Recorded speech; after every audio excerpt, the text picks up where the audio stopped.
Retired President Mzee Daniel Arap Moi will be buried tomorrow at his Kabarak home after an interdenominational state funeral service conducted at the Nyayo National Stadium that was attended by thousands of mourners, among them 6 heads of state. Indeed, President Uhuru Kenyatta led the nation in mourning his political mentor and father, terming him an icon and a giant of history.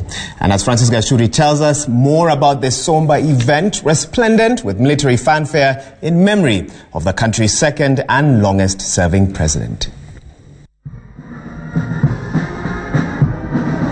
For the second time in 42 years, the country is mourning the demise of a president. With military precision and flair, Moi's body on a gun carrier was accorded a lap of honor as an estimated 30,000 people who thronged the stadium he built 37 years ago bade him farewell. Unlike 1978, when Kenyans were mourning the death of a sitting president, in 2020, the country is sending off Moi, who exited the country's highest office 18 years ago, but was the longest serving after a 24-year stint at State House. Top dignitaries, among them 6 heads of state, former presidents and heads of delegations in attendance to condole with Moi's family and the nation at large. Pallbearers tactfully placing the casket in a designated place next to the bereaved family as the African Inland Church, that Moi for years was a member of, conducted the funeral service on the second last day of the national mourning. President Uhuru Kenyatta eulogizing a man who plucked him from obscurity and raised his stature as heir apparent in 2002, though he was trounced by NAC's Mwai Kibaki. And Mzee Moi's place amongst those who dreamt of the modern Kenya is unshakable. And even as we celebrate his life, we must continue to tell the story. So, fellow Kenyans, today I choose not to mourn the passing of an icon, but rather to celebrate a statesman and a giant of history.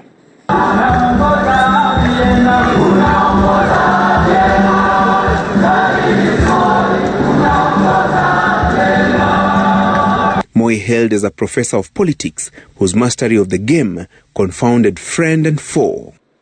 The story must also be told of an astute politician known for his seemingly prophetic ability to predict future political trends.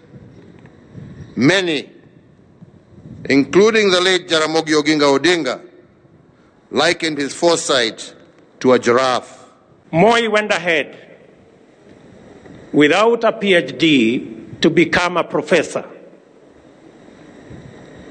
And we all became students of his school of leadership and politics,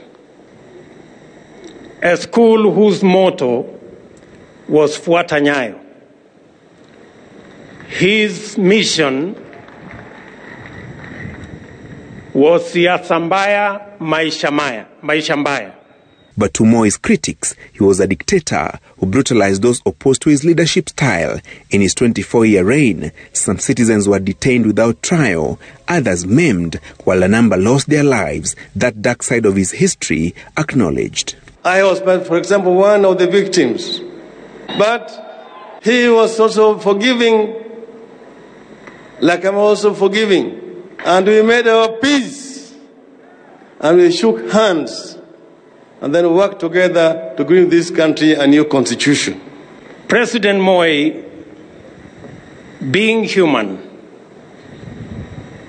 was not perfect. But as a person who was very close to him the last 3 years of his presidency, I can say without fear of any contradiction that Moi was always genuine. Kenyatta recounting Moi's contribution in education, environmental conservation, national security and peace building in the region, that he handed over power to Mwai Kibaki in 2002 after NARC ended KANU's 40-year reign in power, applauded. When the time came to leave the national stage, Mzee Moi did what was then unthinkable. He voluntarily and without hesitation peacefully handed over the reins of power.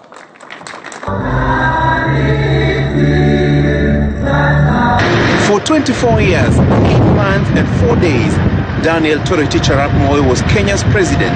No doubt, the longest-serving president in Kenya's history. His final journey begins today and culminates at his Kabarak home tomorrow, where his remains will be interred. Gachuri, Citizen TV, Nyayo National Stadium, Nairobi.